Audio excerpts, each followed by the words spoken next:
Metro rail ভ্রমণ এখন প্রবীণ নাগরিক ও বিশেষ চাহিদা সম্পন্ন ব্যক্তিদের জন্য আরও সাশ্রয়ী হতে যাচ্ছে। আগামীকাল সোমবার থেকে একক যাত্রার টিকিটে 25% বিশেষ ছাড়ের সিদ্ধান্ত নিয়েছে ডিএমটিসিএল। এ বিষয়ে আর থাকছে ডেস্ক রিপোর্টে বিস্তারিত। প্রবীণ নাগরিক ও বিশেষ চাহিদা সম্পন্ন ব্যক্তিদের জন্য মেট্রো রেলের একক যাত্রা টিকিট 25% বিশেষ ছাড়ে চালু করছে Dhaka mass transit company limited.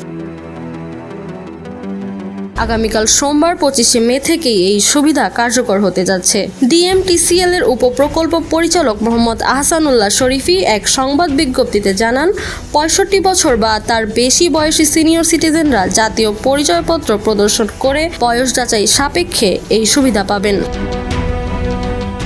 পাশাপাশি সমাজ কল্যাণ মন্ত্রণালয়ের আওতাধীন সুবর্ণ পরিচয়পত্রধারী প্রতিবন্ধী বা বিশেষ চাহিদা সম্পন্ন ব্যক্তিরাও একক যাত্রা টিকিটে এই 25% ছাড় পাবেন। আগামীকাল সোমবার দুপুর 12:30টায় ফার্মগেট মেট্রো স্টেশনে আনুষ্ঠানিকভাবে এই কল্যাণমুখী কার্যক্রমের উদ্বোধন করবেন শেখ রবিউল আলম।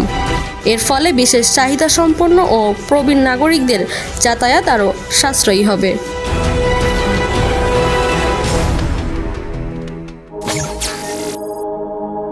নিউজ টাইমস, সত্যের প্রত্যয়ে আমরা।